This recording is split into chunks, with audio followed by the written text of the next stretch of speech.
प्यार क्या है? क्या सच्चे प्यार जैसी कोई फीलिंग होती भी है? क्या कोई किसी से, चाहे कोई भी रिश्ता हो, उसमें अनकंडीशनल प्यार कर सकता है? और सबसे बड़ी बात कि ये कैसे पता चलेगा कि जिसे आप प्यार समझ रहे हैं वो प्यार है या मोह, यानी कि अट्रैक्शन? इन दोनों के बीच एक बहुत पतली सी लाइन होती है जो अक्सर नजर नहीं आती। जिंदगी भर हम अट्रैक्शन को प्यार का नाम देते रहते हैं, जबकि सच कुछ और ही होता है। पंडित जी ने अपनी ब्लॉग की आज की पोस्ट का सब्जेक्ट यही चुना है। क्या गीता हमें प्यार और मोह का फर्क करना सिखाती है? बिल्कुल सिखाती है। पंडित जी को इस टॉपिक का ख्याल अपने पड़ोस में रिसेंटली शिफ्ट हुए सीमा और विवेक को देखकर आया। सीमा और विवेक की शादी को अभी मुश्किल से 6 महीने ही हुए हैं। सरला जी ने बताया कि दोनों ने लव मैरिज की है, घर वालों की मर्जी के अगेंस्ट जाकर। विवेक किसी प्राइवेट कंपनी में सेल्स मैनेजर है और सीमा एक प्राइवेट स्कूल में पढ़ाती थी, लेकिन फिलहाल उसने काम छोड़ रखा है। सरला जी की तो पर्सनालिटी ही ऐसी है कि सबको उनमें अपनी मां नजर आती है। और फिर सीमा तो अभी अभी अपना घर परिवार छोड़कर आई है, इसलिए उसे अपने लोगों की, खासकर अपनी मां की याद आना नेचुरल है। ऊपर से सरला जी इतने प्यार से बोलती हैं और इतनी केयर करती हैं कि कोई भी उन्हें अपना सब कुछ मान सकता है। इसी अपनेपन में सीमा ने सरला जी को अपने और विवेक के बारे में सब सच बता दिया था। सीमा और विवेक बचपन से एक दूसरे को जानते थे, एक ही कॉलोनी में रहते हुए, एक साथ खेलते हुए बड़े हुए थे। उनकी फैमिलीज के बीच एक बहुत बड़ा डिफरेंस था। सीमा के पेरेंट्स का बैकग्राउंड बहुत अच्छा था। उसके दोनों पेरेंट्स गवर्नमेंट जॉब में थे। सीमा का एक भाई भी था जो आर्मी में था। एक ही बेटी होने और छोटी होने की वजह से वो सबकी बहुत लाडली थी। उसकी फरमाइश पूरी करने में उसके पेरेंट्स के बीच कंपटीशन रहता था कि कौन उसकी फरमाइश पहले पूरी करेगा। इधर विवेक के घर का माहौल एकदम अलग था। वो 4 बहनों का सबसे बड़ा भाई था।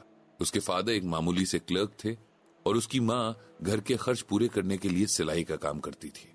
विवेक के ऊपर अपनी और परिवार की बहुत जिम्मेदारियां थी। दोनों कब एक दूसरे से प्यार में पड़ गए उन्हें पता ही नहीं चला। सीमा को ओवर कॉन्फिडेंस था कि उसकी हर जिद की तरह उसके पेरेंट्स इस जिद को भी आराम से मान लेंगे, और विवेक को लगता था कि सीमा के आने से उसकी जिम्मेदारियों में हाथ बटाने वाला कोई आ जाएगा। कॉलेज खत्म हुआ तो अपनी जरूरतों को पूरा करने के लिए विवेक ने सेल्स मैनेजर की जॉब कर ली और सीमा ने घर से निकलने के बहाने के लिए स्कूल टीचर की। सीमा को कभी भी जॉब करने की इच्छा नहीं थी, क्योंकि उससे ये मेहनत और सरदर्द वाले काम नहीं होते थे। उसे तो बस विवेक से मिलने का बहाना चाहिए था। ऐसी ही एक मुलाकात के दौरान किसी जानने वाले ने सीमा और विवेक को साथ देख लिया और ये बात उनके घर वालों तक पहुंच गई।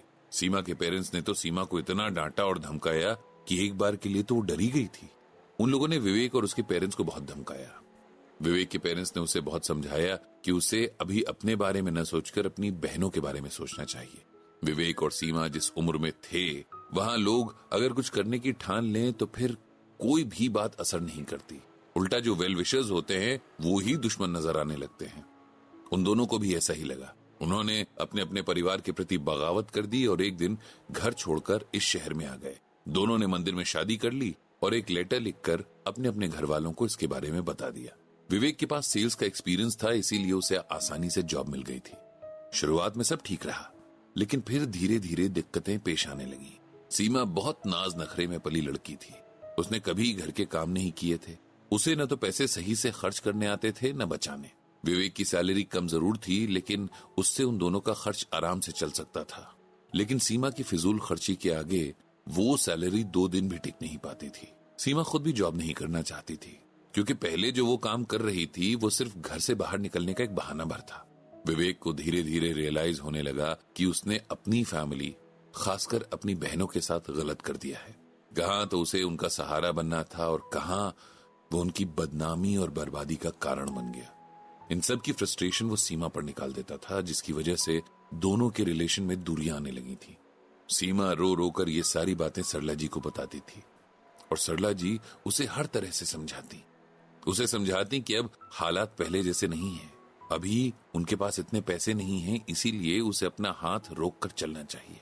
और विवेक को समझाती कि सीमा बचपन से लेकर अब तक जैसे पली है वो आदत 2 दिन में तो नहीं बदल पाएगी, इसीलिए विवेक को उसके साथ प्यार से पेश आना चाहिए। 1-2 दिन तो सरला जी के समझाने का असर रहता, लेकिन तीसरे दिन से फिर दोनों का वही झगड़ा शुरू हो जाता। शुरू में हल्की आवाज में होने वाली नोकझोंक अब चीख चिल्लाने में बदलने लगी थी। कई बार सीमा विवेक से लड़ झगड़ कर सरला जी के पास आ जाती और रात को वहीं रुक जाती। उस दिन पंडित जी भी उसे अपनी बेटी की तरह समझाते और वो भी उनके आगे ऐसे रोती जैसे अपने पापा के आगे रो रही हो। जिस प्यार के लिए दोनों ने अपने घर छोड़े, अपने पेरेंट्स को धोखा दिया, उनका दिल दुखाया, आज वही प्यार कहीं खो सा गया था। जिस बात को मनवाने में नाकाम रहने पर उन दोनों ने अपने पेरेंट्स को छोड़ दिया था, अब वही बात उन्हें अपनी गलती लगने लगी थी। ये सब इतनी जल्दी हो गया था। सरला जी तो अक्सर पंडित जी से भी पूछती थी कि ये कैसा प्यार है इस नई जेनरेशन का, जो मुश्किल हालात की जरा सी परीक्षा भी पास नहीं कर पाता। पंडित जी तब सरला जी को समझाते कि प्रेम बहुत ऊंची चीज होती है जिसे हम लोग समझ नहीं पाते। कभी अट्रैक्शन को तो कभी मोह को प्यार का नाम दे देते हैं, जबकि प्यार एक ऐसी फीलिंग है जो टाइम या सिचुएशन देखकर नहीं बदलती है, बल्कि और भी स्ट्रांग हो जाती है। इसीलिए तो सच्चा प्यार पाना मुश्किल है। इस दुनिया में लगभग हर कोई एक दूसरे से प्यार करता है, लेकिन तभी तक जब तक एक दूसरे से कोई स्वार्थ हो। जहां काम निकल गया वहां प्रेम भी खत्म। हम इंसानों को प्रेम के देवता भगवान श्री कृष्ण से सीखना चाहिए कि अनकंडीशनल प्यार क्या होता है। ऐसा प्यार जो उन्होंने मां यशोदा से और नंद बाबा से किया, राधा रानी से किया, दोस्त सुदामा से किया और सारे गोकुल के ग्वाल बालों, गायों और नदी नालों से किया। गीता में भी भगवान श्री कृष्ण ने हमें सच्चे प्यार के बारे में बताया है। उन्होंने कहा है कि पत्रम पुष्पम फलम तोयम यो में भक्त्या प्रयच्छति तदहम भक्त्यम उपहयतम अश्नामि प्रयतात्मनः। इसका मतलब ये है कि जो कोई भक्त मेरे लिए प्रेम से पत्र यानी पत्ती, पुष्प, फल, जल आदि अर्पण करता है, उस शुद्ध बुद्धि निष्काम प्रेमी भक्त का प्रेम पूर्वक अर्पण किया हुआ वो पत्र, पुष्प आदि में सगुण रूप से प्रकट होकर प्रीति सहित खाता हूँ। सिंपल लैंग्वेज में कहें तो भगवान कह रहे हैं कि मैं प्रेम को महसूस करता हूँ। उसके लिए मुझे किसी भी दिखावे की जरूरत नहीं है। जो मुझसे प्रेम करते हैं उनसे मैं कभी कुछ एक्सपेक्ट नहीं करता। उनका चढ़ाया हुआ साधारण चढ़ावा भी मुझे बहुत पसंद आता है। इस तरह भगवान भी बिना किसी स्वार्थ, एक्सपेक्टेशन और दिखावे के प्यार की बात करते हैं।